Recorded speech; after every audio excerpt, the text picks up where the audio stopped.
Oman merupakan sebuah negara yang bertetangga dengan Uni Emirat Arab dan terletak di ujung timur Semenanjung Arab. Dua negara ini dikenal memiliki ekonomi yang sangat bergantung pada sumber daya alam, terutama pada gas serta minyak. Kendati demikian, perbedaan signifikan antara dua negara ini terletak pada pendekatan mereka terhadap kemakmuran. Uni Emirat Arab menekankan kemakmuran pada kota-kota seperti Dubai dan Abu Dhabi yang terkenal dengan gedung pencakar langit megah seperti Burj Khalifa, kehidupan warga yang glamor, mobil-mobil sport dengan harga miliaran, serta hiasan-hiasan mewah yang gemerlap. Hal ini berbeda dengan Oman. Kendati tergolong negara kaya yang bergantung pada sumber daya alam gas dan minyak, Oman memiliki kecenderungan mempertahankan kesederhanaan dan memelihara nilai-nilai tradisional dalam menjalani kehidupan. Oman mengambil jalan yang berbeda dari Uni Emirat Arab dengan lebih mementingkan keseimbangan antara kemajuan ekonomi dan gaya hidup sederhana, sehingga tercermin pembangunan yang berkelanjutan disertai penghargaan terhadap keharmonisan antara budaya tradisional dengan modernitas. Oman mengambil langkah tegas untuk menjaga keindahan alam dan lanskapnya. Keputusan ini menjadi nyata dengan tidak adanya gedung-gedung pencakar langit yang menjulang tinggi. Sultan Oman, yaitu mendiang Sultan Qobus yang wafat pada tahun 2020, dikenal sebagai seorang yang mencintai lingkungannya. Saat memimpin, Qobus memiliki tekad kuat untuk melindungi keindahan alam Oman dan menghindari kerusakan yang ditimbulkan oleh bangunan-bangunan tinggi yang mencolok.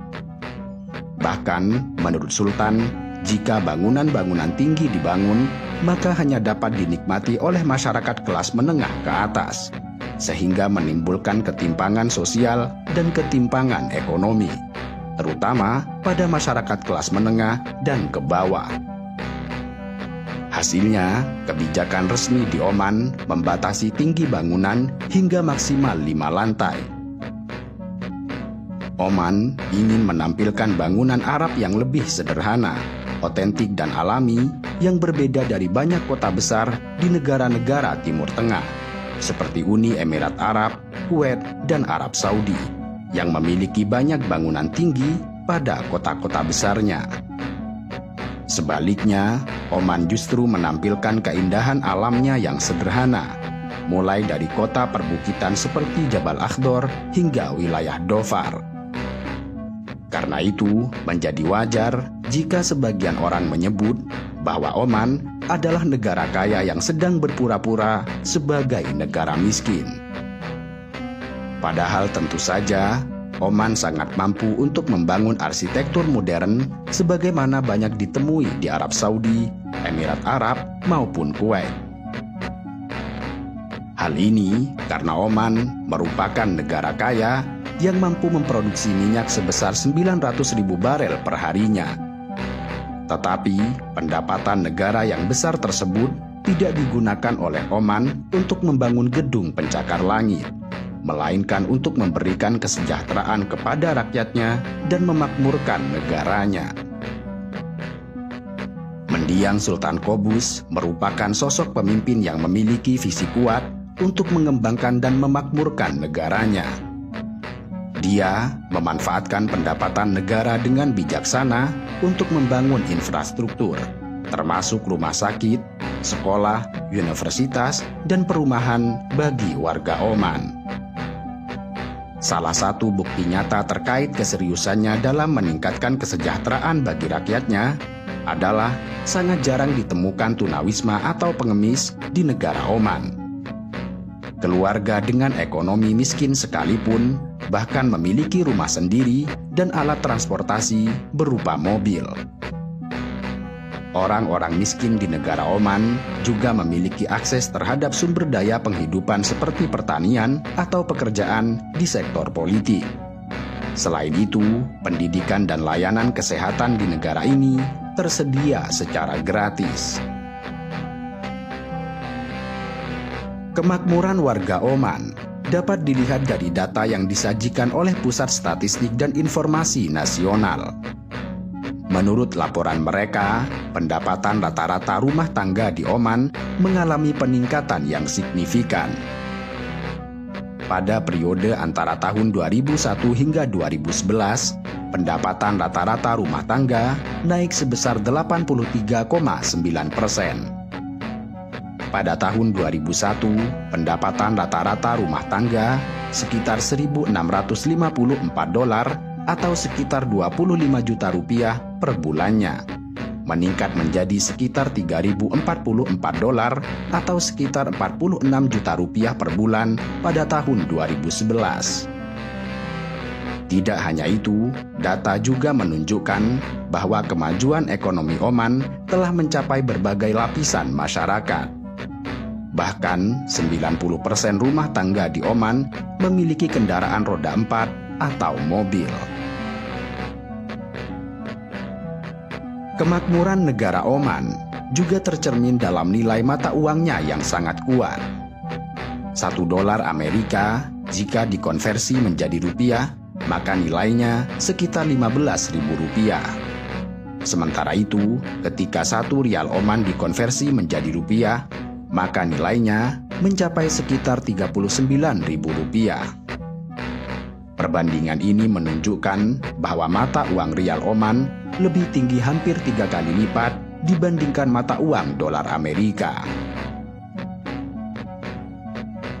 Kendati demikian, telah muncul sebuah isu bahkan fakta mengenai stok minyak di dalam perut bumi yang semakin menipis setiap waktu.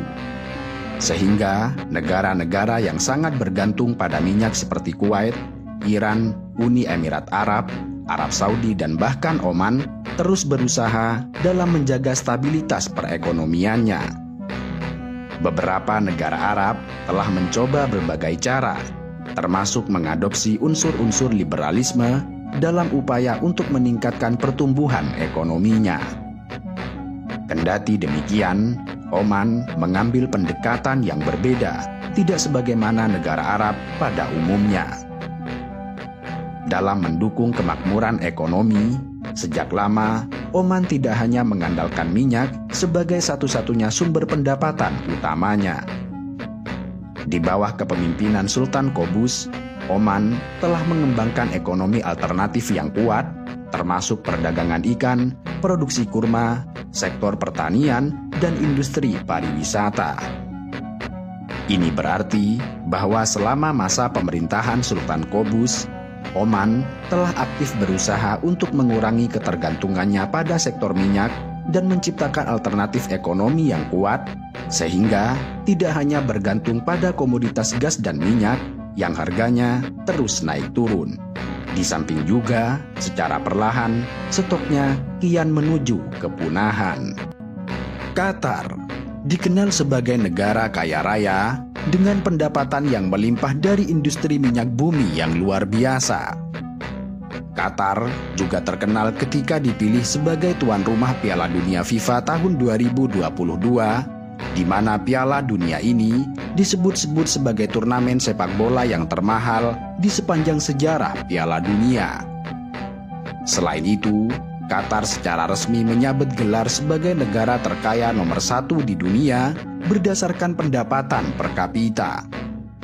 Menurut data Bank Dunia pada tahun 2022, pendapatan per individu di Qatar mencapai $125.240 per tahun atau sekitar $1.935.000.000. Prestasi ekonomi yang mengesankan ini menjadikan Qatar sebagai juara pertama dalam daftar negara-negara dengan pendapatan per individu yang tertinggi di dunia. Kendati demikian, di balik kemewahan yang dimilikinya serta ekonomi yang telah mencapai kemajuan yang signifikan, Qatar dihadapkan pada tantangan yang serius terkait akses terhadap air bersih. Laporan tinjauan populasi dunia mencatat bahwa Qatar menempati peringkat teratas dalam daftar negara yang paling membutuhkan pasokan air bersih.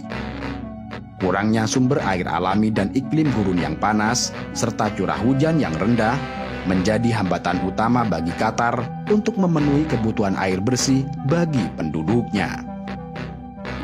Laporan dari Sumber Daya Dunia Amerika Serikat menunjukkan bahwa Qatar berada di peringkat teratas dari 17 negara yang menderita tekanan air yang sangat tinggi akibat perubahan iklim.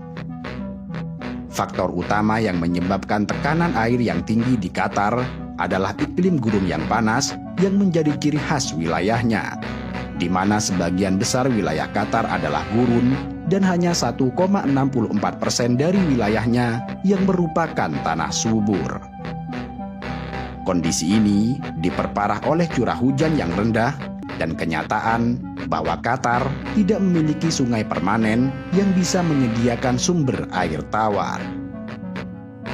Dalam konteks ini, Qatar menjadi salah satu negara yang paling rentan terhadap krisis iklim dan menghadapi masalah yang serius terkait kekurangan air tawar. Ironisnya, Qatar merupakan salah satu negara dengan tingkat konsumsi air domestik yang tertinggi di dunia. Menurut data yang dirilis oleh Bank Dunia pada tahun 2022, konsumsi air domestik per kapita di Qatar mencapai angka yang luar biasa, yaitu 430 liter per harinya. Angka ini jauh melebihi rata-rata global yang hanya sekitar 120 liter per hari. Selain itu, berbagai penelitian ilmiah yang menganalisis penggunaan air di Qatar telah mengungkapkan fenomena yang mengkhawatirkan, yaitu kecenderungan sebagian penduduk Qatar untuk membuang-buang air yang sebenarnya tidak perlu dilakukan. Fenomena ini terutama berkaitan dengan penggunaan air untuk irigasi tanaman serta ladang, di mana mereka cenderung terus-menerus mengeluarkan air dibandingkan menerapkan metode penyiraman secara massal dan berkala. Ajang Piala Dunia FIFA tahun 2022, di mana Qatar menjadi tuan rumah, telah mendorong negara ini untuk meningkatkan pasokan airnya sebesar 10%. Upaya peningkatan pasokan air ini bertujuan untuk mengakomodasi sebanyak 1,2 juta penggemar yang datang ke Qatar untuk mengikuti turnamen sepak bola tersebut. Selain itu, peningkatan pasokan air juga penting guna memelihara ribuan hektar rumput yang ditanam pada lapangan di setiap stadion.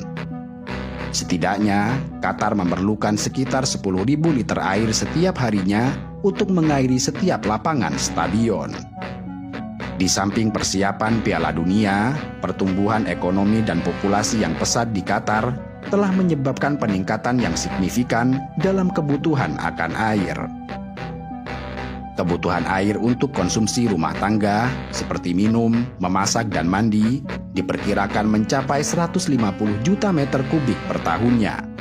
Sementara itu, kebutuhan air untuk keperluan irigasi, industri, dan energi diperkirakan mencapai 350 juta meter kubik per tahunnya. Tetapi sayangnya, meskipun kebutuhan akan air di Qatar sangat tinggi, tetapi negara ini menghadapi keterbatasan sumber daya air yang signifikan, dengan hanya 0,03 km kubik air per kapita, dan merupakan salah satu yang terendah di dunia.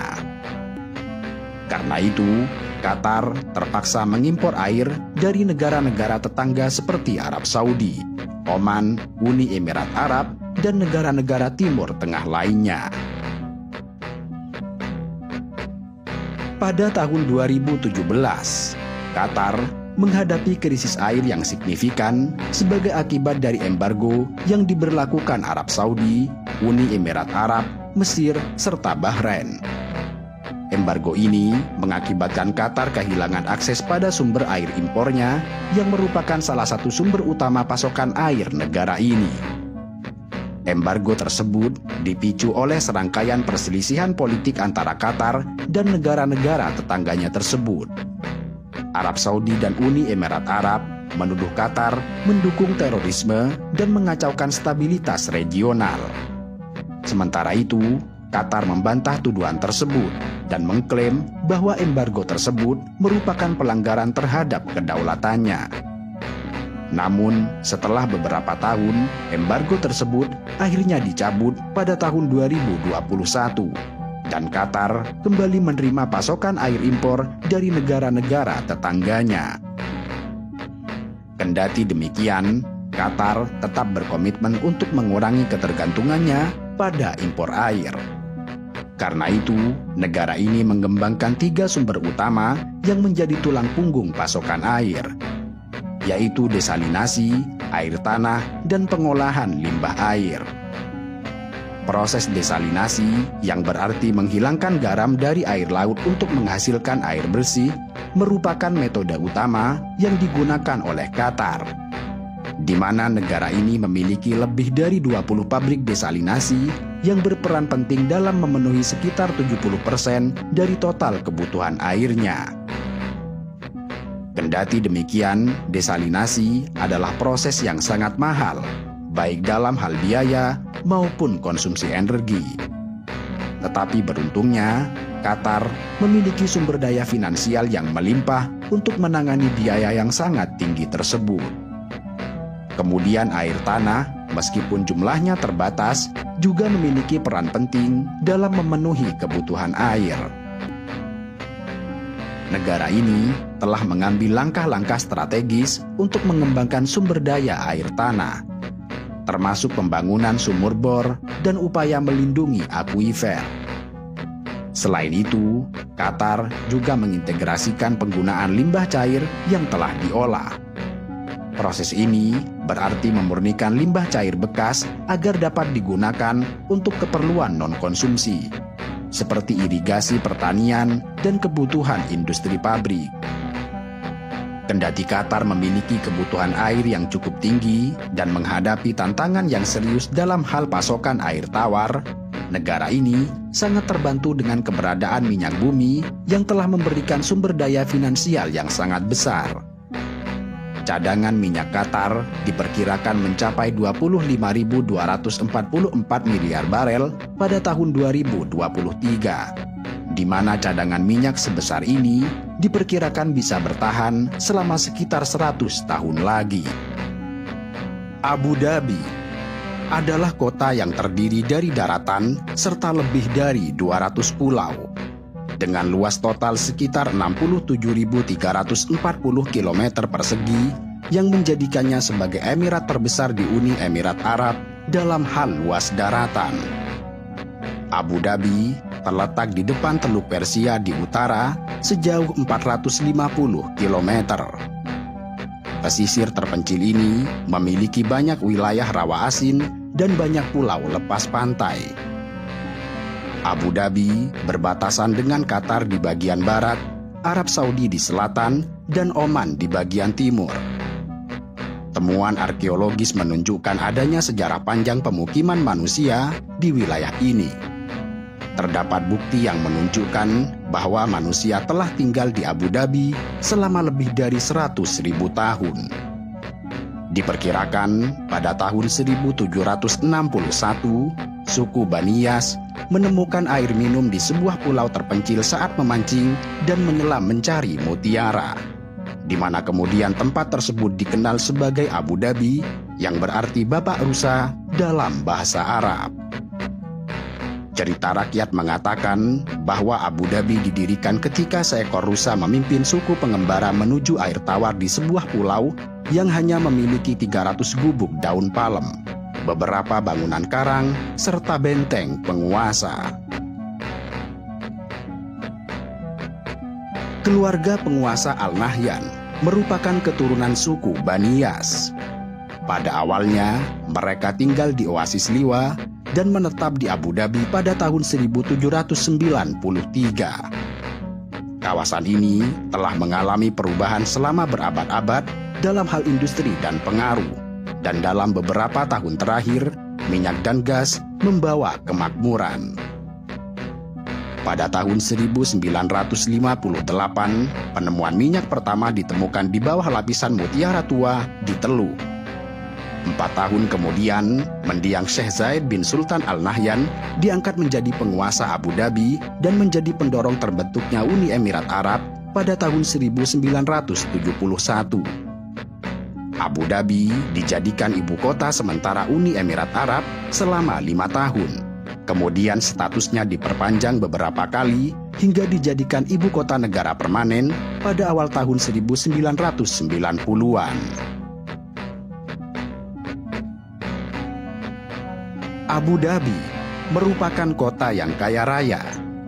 Basis ekonomi kota ini sangat bergantung pada produksi minyak mentah.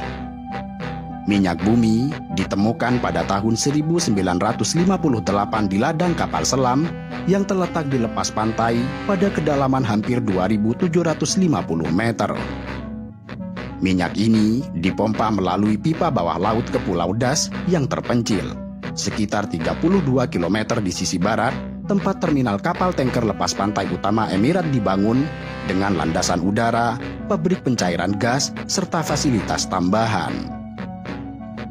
Pendapatan gabungan Abu Dhabi dari royalti minyak dan investasi luar negeri menjadikannya sebagai salah satu kota dengan pendapatan per kapita paling tinggi di dunia, yang memungkinkan serangkaian usaha berkonsentrasi pada proyek konstruksi skala besar dan pengembangan budaya. Pada awal abad ke-21, Abu Dhabi berkonsentrasi pada penciptaan jaringan pusat kebudayaan kelas dunia untuk mempromosikan pariwisata. Abu Dhabi kemudian menjelma sebagai kota metropolitan modern yang berkilau karena karakteristiknya yang mewah dan indah. Kota Abu Dhabi dirancang oleh seorang arsitek Jepang bernama Katsuhiko Takahashi. Jembatan, taman, kanal, serta infrastruktur lainnya direncanakan secara ajaib. Katsuhiko menyusun rencana kota Abu Dhabi pada tahun 1967 di bawah bimbingan Syekh Zayed. Abu Dhabi memiliki banyak bangunan dengan arsitektur modern dan super canggih. Salah satunya adalah Capital Gate, sebuah gedung pencakar langit setinggi 160 meter dengan kemiringan 18 derajat ke arah barat. Capital Gate lebih miring dan 14 derajat lebih tinggi dari Menara Miring Pisa di Italia. Itulah sebabnya Capital Gate dinobatkan sebagai bangunan miring yang tertinggi di dunia.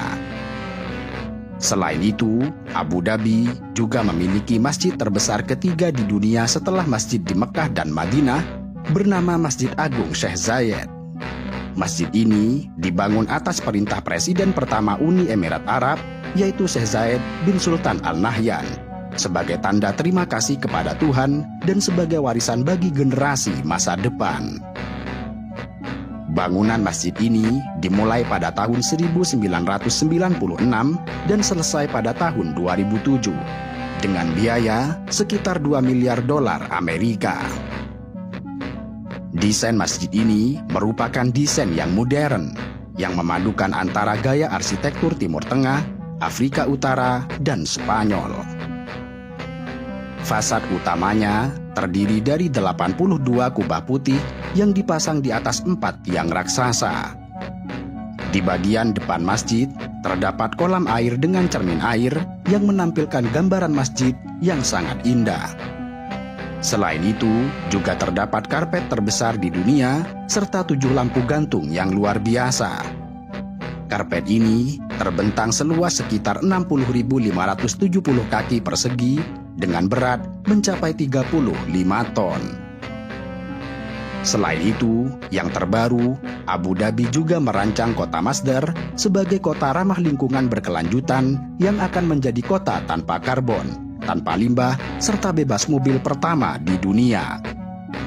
Kota ini adalah rumah bagi sejumlah blok apartemen, lembaga riset terkait energi terbarukan, kafe, restoran, pusat kebugaran, fasilitas taman, dan lain sebagainya. Segala sesuatu di kota ini dibangun berdasarkan tema berkelanjutan. Bangunan tempat tinggal memiliki eksterior terakota serta menara angin setinggi 45 meter yang mendinginkan jalanan di bawahnya antara 15 hingga 20 derajat Celcius. Selain dikenal sebagai kota modern yang kaya raya, Abu Dhabi dinobatkan sebagai kota teraman di dunia. Prestasi ini diperoleh selama 6 tahun berturut-turut sejak tahun 2017. Tingkat kejahatan di Abu Dhabi sangatlah rendah. Abu Dhabi memiliki skor 88,3 sebagai kota teraman di dunia yang jarang terjadi aksi kejahatan seperti penjambretan, penculikan, serta pencopetan. Saking amannya, pria dan wanita dapat berjalan-jalan di Abu Dhabi dengan aman tanpa mengenal waktu siang atau malam. Bahkan di kota ini, setiap orang asing yang melakukan kejahatan akan langsung dipulangkan. Di samping itu, semua laporan kejahatan ditanggapi dengan serius oleh polisi, diselidiki, serta diselesaikan dengan cepat. Lebih dari itu, pemerintah Abu Dhabi memberikan kepolisian akses terhadap kendaraan super mewah sehingga mereka dapat berkeliling dengan cepat untuk menangkap para penjahat. Kendaraan tersebut termasuk super sport Lamborghini, Ferrari, dan lain sebagainya. Kendaraan ini memiliki lambang kerajaan Abu Dhabi berwarna merah marun serta putih. Demikian pula, semua penduduknya harus memiliki tanda pengenal Emirat yang menyimpan informasi biometrik individu. Identitas diperlakukan untuk banyak hal di Abu Dhabi, sehingga kejahatan dapat diselesaikan dengan cepat karena setiap individu dapat dikenali. Poin lainnya adalah hukuman atas kejahatan yang berat juga akan menghalangi individu untuk melakukan kejahatan. Dalam aspek komunitas dan budaya, cara hidup Abu Dhabi dibangun berdasarkan nilai-nilai budaya keberagaman, keterbukaan, serta toleransi. Kota ini adalah tempat di mana sejarah dihormati, perbedaan dirayakan, dan perspektif modern dianut. Sebagai rumah bagi lebih dari 200 negara, Emirat ini menawarkan kualitas hidup kelas dunia, di mana modernitas hadir selaras dengan keramahan tradisional Emirat. Abu Dhabi sangat bangga akan warisan serta sejarah kesukuannya yang sudah ada sejak lebih dari 2 milenium. Pelestarian dan promosi sejarah, budaya, dan keajaiban alam dalam perekonomian yang berkembang dengan pesat telah memungkinkan ekspresi seni modern untuk menyatu dengan nilai-nilai kemanusiaan berupa keterbukaan, keragaman, dan harmoni. Riyadh merupakan ibu kota kerajaan Arab Saudi dan juga kota terbesar di kawasan Jazirah Arab yang dijuluki sebagai kota uang Timur Tengah.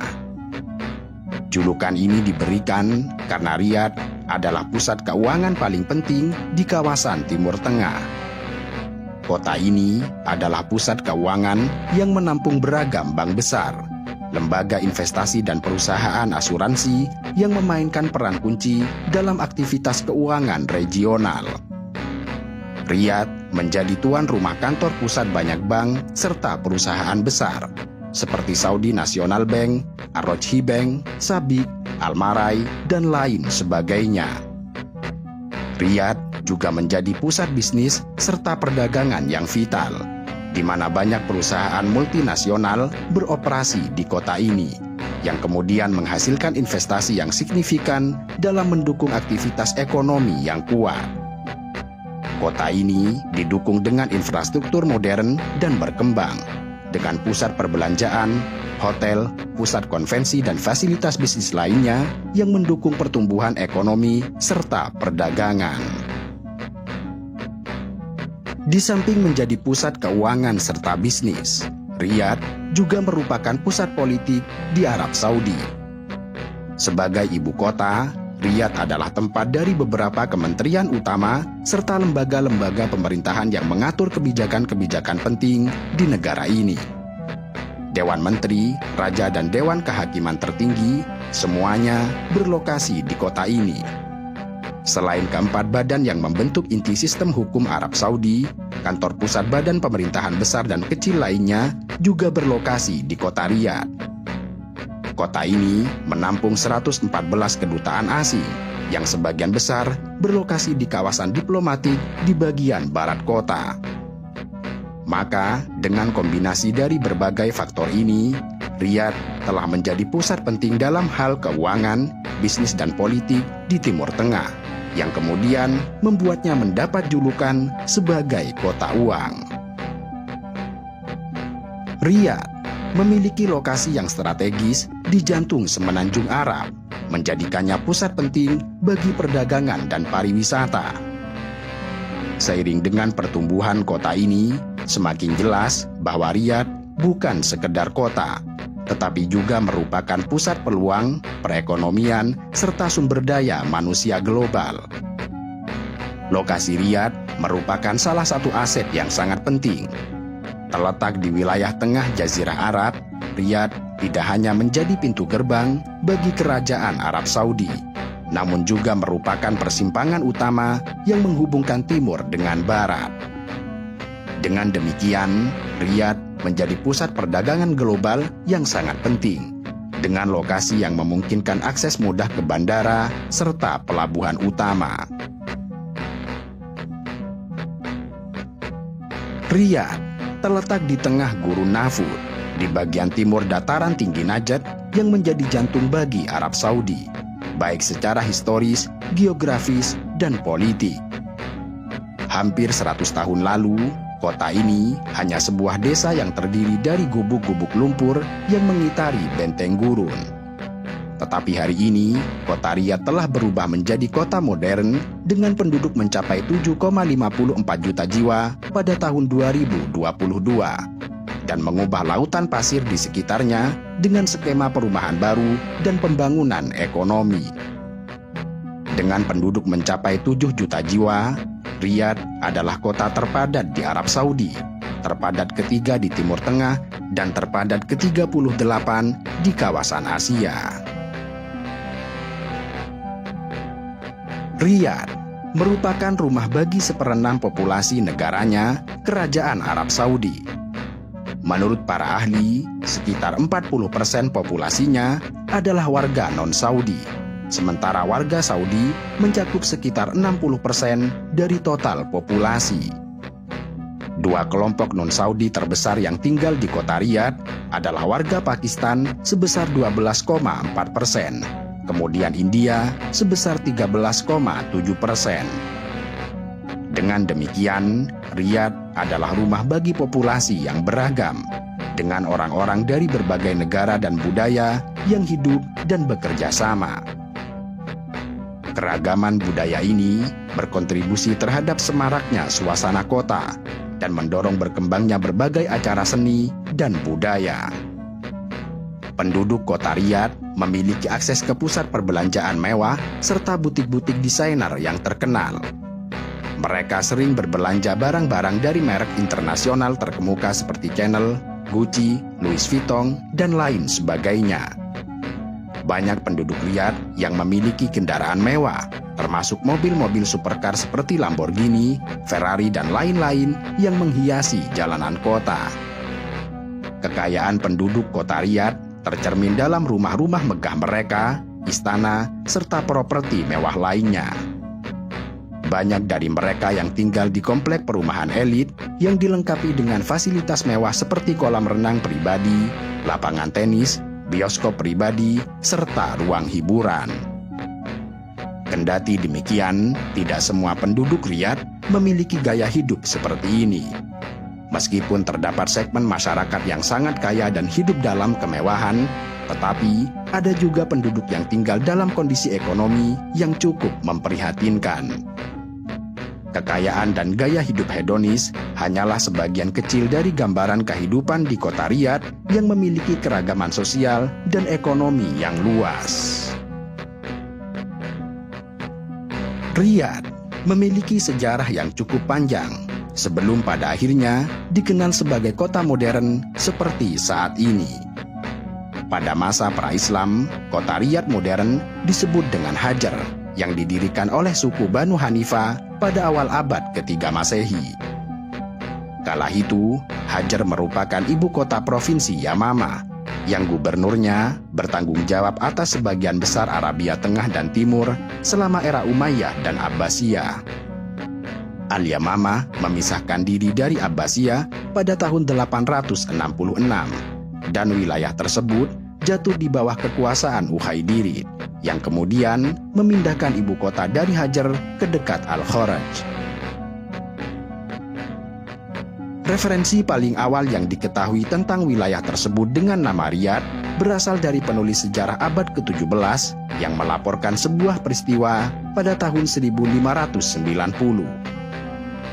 Pada tahun 1737, Deham Ibnu Dawas, seorang pengungsi dari negara tetangga Manfuha, mengambil alih kota Riyadh. Ibnu Dawas membangun satu tembok untuk mengitari berbagai kota oasis di wilayah tersebut. Nama Riyadh yang berarti sebuah taman diperkirakan merujuk pada kota-kota oasis sebelumnya yang mendahului tembok yang dibangun oleh Ibnu Dawas. Pada tahun 1744, Muhammad Ibnu Abdul Wahab membentuk aliansi dengan Emir Diriyah Muhammad bin Saud dan mereka merebut Riyadh dari Ibnu Dawas. Kendati demikian, negara mereka yang dikenal sebagai negara Saudi pertama runtuh pada tahun 1818. Kemudian, Turki Ibnu Abdullah mendirikan negara Saudi kedua pada awal abad ke-19 dan menjadikan Riyadh sebagai ibu kotanya pada tahun 1825. Namun, kekuasaannya atas kota tersebut diganggu oleh aliansi gabungan Ottoman Rashidi. Tetapi pada akhirnya, pada awal abad ke-20, Abdul Aziz Ibnu Saud yang dikenal di dunia barat hanya sebagai Ibnu Saud merebut kembali kerajaan leluhurnya pada tahun 1902 dan menguatkan kekuasaannya pada tahun 1926 dengan penaklukan terakhir Saudi atas Hijaz. Kemudian menamai kerajaannya sebagai Kerajaan Arab Saudi pada bulan September tahun 1932. Dengan Riyadh sebagai ibu kotanya. Turki adalah negara yang kaya akan budaya dan tradisi. Sebab negara ini terbentuk oleh perpaduan budaya Asia dan Eropa. Disebabkan lokasinya yang strategis di persilangan dua benua, yaitu Asia Barat dan Eropa Timur, budaya Turki membentuk campuran budaya timur dan barat yang sangat unik, sehingga sering diperkenalkan sebagai jembatan antara dua peradaban. Selain itu, Turki juga memiliki koneksi budaya dengan Yunani kuno, Persia, Romawi, Bizantium, dan Kerajaan Ottoman yang telah lama berkuasa di negara ini. Kendati demikian, masyarakat Turki masih memiliki banyak adat istiadat dan tradisi unik yang berbeda dengan kebanyakan masyarakat di dunia, termasuk dari dua belahan benua. Secara geografis, Turki terletak di Anatolia dan Balkan, berbatasan dengan Laut Hitam antara Bulgaria dan Georgia, juga berbatasan dengan Laut Aegean dan Laut Mediterania antara Yunani dan Suriah. Turki merupakan negara pegunungan dengan luas mencapai 783.562 km persegi. Wilayah Anatolia merupakan 97% dari total wilayah Turki yang juga disebut sebagai Asia Kecil, Asiatik Turki, atau Dataran Anatolia. Semenanjung Anatolia yang merupakan bagian dari Turki terletak di antara Laut Hitam dan Laut Mediterania dan merupakan semenanjung besar yang menyerupai persegi panjang sebagai jembatan antara Eropa dan Asia. Turki beribu kota di Ankara, namun kota terbesar di negara ini adalah Istanbul. Sebelumnya, Istanbul dikenal dengan nama Konstantinopel, yang menjadi ibu kota Kekaisaran Ottoman selama lebih dari 400 tahun. Pada masa Ottoman, Istanbul menjadi pusat kebudayaan, perdagangan, dan seni. Kekaisaran Ottoman membangun banyak bangunan megah di Istanbul seperti Masjid Sultan Ahmet, Topkapi, dan Hagia Sophia.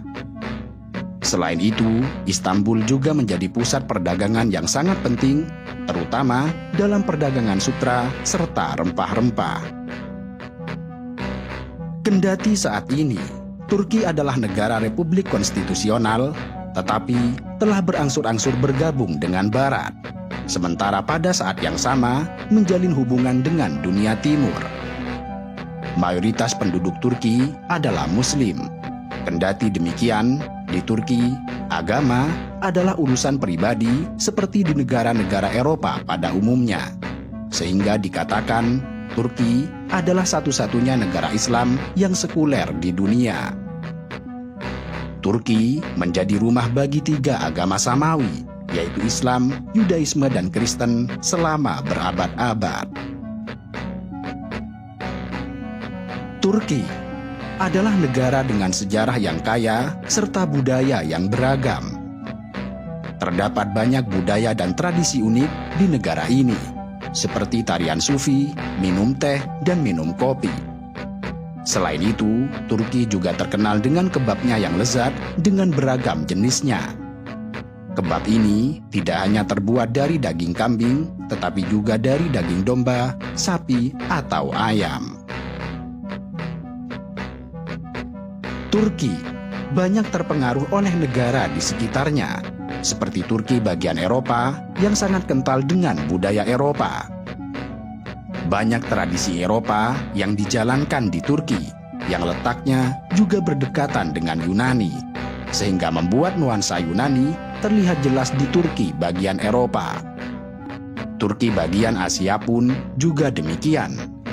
Turki sebelah tenggara kental dengan budaya Arab dan Kurdi, karena letaknya memang berdekatan dengan negara-negara Arabian. Di bagian tenggara, dekat dengan negara Georgia, juga terdapat pengaruh negara Georgia bagi kehidupan dan budaya masyarakat Turki. Kendati demikian, masyarakat Turki tetap memiliki banyak adat istiadat dan tradisi tersendiri yang berbeda dengan wilayah yang berdekatan. Bahkan sebagiannya dianggap sebagai tradisi aneh. Salah satu kebiasaan unik masyarakat Turki adalah membunyikan klakson saat kondisi jalan sedang macet, terkhusus di kota-kota besar yang menjadi pemandangan yang lumrah ditemukan. Hanya bedanya, masyarakat Turki biasa membunyikan klakson secara terus-menerus tanpa henti, sehingga membuat bising jalanan. Suasana ini tentu saja membuat risih sebagian orang yang tidak terbiasa dengan klakson mobil yang saling bersahutan. Tetapi bagi masyarakat Turki, hal tersebut adalah sesuatu yang biasa. Salah satu penyebab kemacetan adalah tingkat kesadaran masyarakat Turki pada aturan lalu lintas yang terbilang rendah, yang berakibat pada banyaknya pelanggaran lalu lintas. Tingkat pelanggaran tertingginya adalah berkaitan dengan parkir sembarangan, bahkan bisa terjadi di kalangan polisi sendiri, sehingga banyak petugas polisi yang terkena tilang dan denda karena melanggar aturan lalu lintas. Padahal, kota-kota di Turki memiliki tempat parkir dan area parkir yang umumnya terorganisir dan di bawah kendali pemerintah setempat. Bahkan, juga terdapat denda untuk parkir di area yang tidak diizinkan. Kendati demikian, jika terdengar suara klakson panjang dan terus-menerus, bisa jadi itu bukan disebabkan kemacetan, melainkan ada seseorang yang akan menikah atau menyelesaikan tugas militer. Iringan mobil pengantin atau perayaan purna tugas militer sepanjang jalan akan membunyikan klakson panjang, dan ini menjadi tradisi yang jamak dan sudah diterima. Membunyikan klakson menjadi salah satu adat yang unik, seiring keunikan lain pada saat prosesi pernikahan di Turki. Adat pernikahan di Turki diwarnai dengan aksi humor yang dipenuhi riang gembira dan gelak tawa, bahkan sejak lamaran. Adat lamaran di Turki, pengantin wanita akan menyajikan minuman kepada para tamu, yaitu keluarga mempelai pria yang datang meminangnya. Calon pengantin wanita secara khusus memasukkan garam ke dalam cangkir kopi pengantin pria sebagai pengganti gula, dan cangkir tersebut biasanya dibungkus dengan pita merah. Saat penyajian kopi oleh calon pengantin perempuan ke calon pria, ia akan menumpahkan sedikit minuman yang menandakan bahwa ia menerima pinangan.